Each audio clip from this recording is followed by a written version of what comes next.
mo fẹ́ sáré dá kọ́mẹ́ǹtì yìí lóhùn mo dẹ̀ fẹ́ kí àtúkọ̀ ọgbọ́n nínú ẹ̀. Now ẹni sọ pé ọlọ́run má jẹ́ kí n rí kọ́mẹ́ǹtì ẹ̀wẹ̀ ọlọ́run má jẹ́ kí n rí nǹkan tí ó máa jẹ́ kí n ta ó lóun ta 1 acre òun tún fẹ́ ta another building fún torí pé gbèsè tóun jẹ. Program tí mo rọra ṣe wẹ́rẹ́ yìí tí mo ṣe ní àná yẹn pé kẹ́ni kankan má ta nǹkan ìní ẹ̀ mọ́ torí pé ó fẹ́ ṣègbìyànjú àbò fẹ́ ṣe ìṣòògùn ni mo sọ. Ẹ tẹ́ bá ti ń gbọ́ program ẹ máa gbọ́ tán kẹ́ ẹ tó comment ẹlòmíì wìrìwìrì ara àti frustration ló fi ń comment. Ẹ jẹ́ ká calm. Àwọn ojoojúmọ́ ni mo relate pẹ̀lú different people. Experience yẹn ni mo fi ń sọ̀rọ̀. Tẹ́lòmíì bá wò mí pé who am I online? You just punish yourself. So I'm a man of millions. I'm a man of generation. I'm a man to support my man like me. I'm a man to support human being like me. I'm a man to survive. I'm a man to escape out of problem. I'm a man of wisdom and I'm a man to work with my intelligence. Ẹ má bínú pé mo ń tàbọn látàárọ̀ ẹ mọ̀ pé local àwa àwa èso òyìnbó ẹ má bínú ẹ jẹ́ n padà sórí lẹ́fù mi.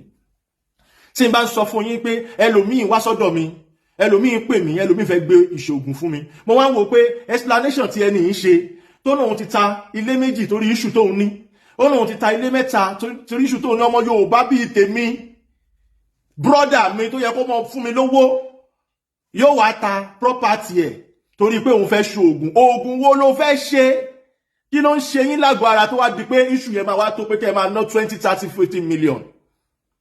Mi sọ pé ìwọ politician o lè ṣe o mi sọ̀rọ̀ lórí pé kò sóògùn ẹ̀ oògùn 30 million 40 million wà o bọ̀ ẹni tó máa ṣe irú oògùn yẹn ò ní sí nínú ẹni tó máa wà ní problem ẹni yẹn ti máa wà ní under power already ó fẹ́ ra ilé ayé gbé fún ara ẹ̀ ní owó ó máa mówó nínú owó ni not about pé máa kọ́ wà for example ẹsẹ̀ wọn méjèèjì ò dédé ṣiṣẹ́ mọ́ ni for no reason wọ́n dẹ̀ ti lọ hospital wọ́n ti lọ gbogbo ẹ̀ kò sí nǹkan kan tó tẹ̀yìn ẹ̀ wá àwọn doctor náà rí nǹkan kan meanwhile máa yìn lágbára Ọlọ́run orí wíṣẹ́ àná náà wọ́n ti ń wò mí wọ́n wá bá mi sọ̀rọ̀ wọ́n wá ní Saheed ilé rẹ́ǹtì làwọn wà yìí àwọn ti talé wọn mẹ́ta mi kì í fẹ́ gbọ́ pé èèyàn ní setback mi láìkí ẹ̀ ìsónlé olórí burúkú èèyàn la máa wá ṣubú àwọn èèyàn káàkiri iṣẹ́ ríṣẹ́ẹ̀tì irú àwa yìí àwa kì í láìkí téèyàn ṣubú òun ní ọ̀ ní Ọlọ́run ò ṣe gbé àwa náà ṣubú ìwọ tó bá ń wá ṣubú ọmọ ẹnìkejì gbàgbé ìṣubú òjìnà sí ẹ.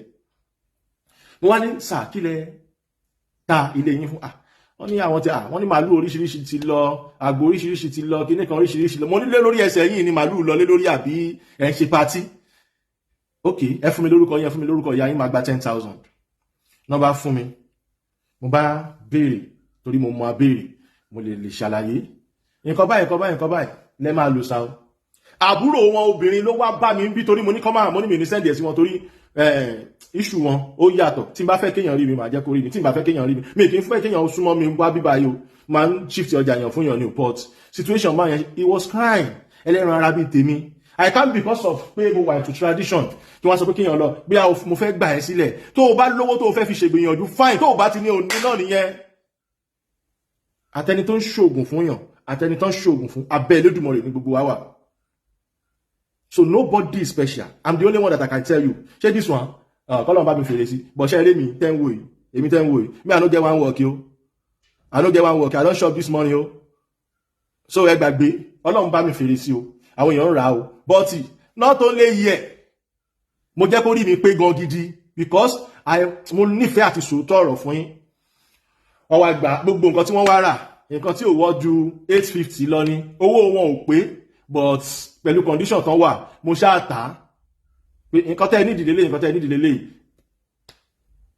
ká dúpẹ́ lọ́wọ́ Ọlọ́run pé wọ́n máa ní tá à ń sọ yìí wà nínú àwọn tó kọ́mẹ́ǹtì lánàá pé don't ever sell your property mi ì lè fi hàn ẹ jẹ́ ká gbàgbé ẹ̀ bàbá yẹn the same person wà nínú àwọn tó kọ́mẹ́ǹtì lánàá pé wow Saheed mo ẹ má jẹ́ n ka kọ́mẹ́ǹtì yẹn mo ṣe rí kọ́mẹ́ǹtì wọn mo rẹ́rìn torí mo mọ̀ pa wọn ni this man wọ́n ti ń fi igi tẹ̀lẹ̀ wọ́n ti ń dìde wọ́n ti ń fi igi rìn wọ́n ti kúrò lórí wheelchair wọ́n ti ń jókòó sórí bed kọ́lọ́run bá mi fún wọn lálàáfíà tán nǹkan tí wọ́n ta ilé wọn sí ilé mẹ́ta tí ò sí solution kí là ń tanra wa fún is only foolish ló máa sọ pé òun understand it because I want to collect money from you I will now tell you to go and sell your house did you mad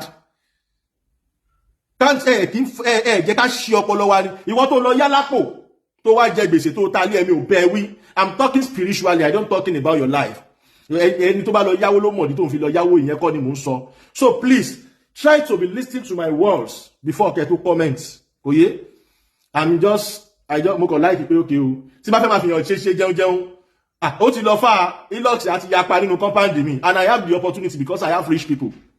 Ìwọ poor people tó ń wò mí online ẹni tó jẹ́ poor people tó ń wò mí online tó wò pé kíní kan tí wọ́n ju, that is your problem because you are not my category. I know I have rich people, I have blessed people, but owó ẹ̀tọ́ ni mò ń gbà ní ọwọ́ wọn kì í ṣe owó scam. Dáàdi tó jẹ́ mẹ́ta ẹlẹ́sà Saheed ọmọ mi mo ní kí ẹni long time dáàdi ẹ wo ọmọ yín wà o kí ló ń ṣẹlẹ̀ báyìí kíní kan má wọrí ó ti yé mi ó nídìí nǹkan ni ẹ wá ṣeré ọmọ mi. Oya, ọjọ́ 50,000, ọjọ́ 100,000, wá tẹ̀ fún mi. I love that more than to scam you. I'm not mad. Èmi ń ṣọ́mọ àlẹ́ Yorùbá mi ń ṣẹ́yìn olórí burúkú tẹ́ kóra yín jọ. Tẹ́ sọ pé Olúwa ló ṣe, Olúwa kọ́ ló ṣe ẹ̀ ń gbáyàn ni. Ẹ fẹ́ ká so ẹ try láti yọ̀ǹda. Kò sí ìṣòro HIV lẹ́nu yẹn ní ni. Àbí kidney problem. Ìṣòro wa lóní tó máa lọ fún sell property torí pé ó ní. Now, mọ́mì kan náà, ọfà ló ń ṣe wọ́n. Ọfà inú ara. Wọ́n ti náwó grandma ni àgbàlagbà rẹ̀ níyà ẹ̀ wáyé tí èèyàn ní ayọ̀ ọkàn Ọlọ́run tó jẹ́ pé káṣá ti jẹun yó káṣá ti gbowó lówó káṣá ti ṣe àrántí gbogbo ẹ̀dá tí ò bá ti kí rántí àtúbọ̀tán you fall already and you fail already because nǹkan tí mo ń sọ yẹn ọmọ ìyá mi bàbá mi ìyá mi tẹ́ ń gbọ́ mi ẹ try láti lọ understand mi kódà kẹfẹ́ travel out never sell your house again for anything never sell your house again. Tágbára yóò bá ká ìgbìyànjú tẹ́ fẹ́ ṣe ẹ bẹ̀rẹ̀ láti bì kan ẹ bẹ̀rẹ̀ díẹ̀ tó bá jẹ́ pé iṣẹ́ yẹn work ó máa mú ìtúsílẹ̀ díẹ̀ kò dẹ̀ sí iṣẹ́ téèyàn máa lò tí ò ní múre wọnú èèyàn tó bá jẹ́ pé iṣẹ́ gidi ni téèyàn bá ti túwọ́ kúrò lára Ọlọ́run má yẹ ká rógun àìsàn tó máa gbé wa dè tá a fi ní rẹ́nu jẹun tẹ́ni ara máa lọ bí ikú òye situation yẹn náà tó bá ti bá gbé tutù tó bá rúbọ tó fún láwọn iṣẹ́ kan tó wà òkè tó ń lò mi sọ pé wọn ní náwó kọ́ ni mò ń sọ wọ́n máa náwó bọ̀ condition tó máa wá mú yàn lọ máa ta properties ẹ̀ láì ṣe pé wọ́n da dùbúlẹ̀ láì ṣe pé ó ti fẹ́ kú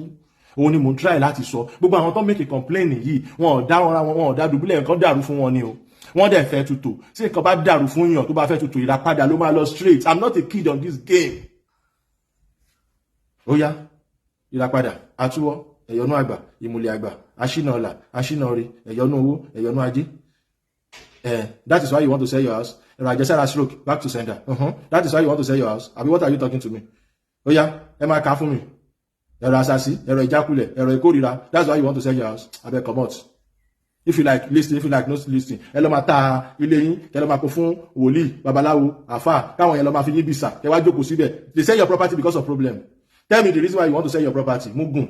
If I dey tell you something, you no listen to me, then remain stupid now. No problem. I deal with you. But I didn't wàá ṣeré. Ara ẹlòmíì máa tó balẹ̀. If you don't learn in normal way, you will learn in that way. Abeg.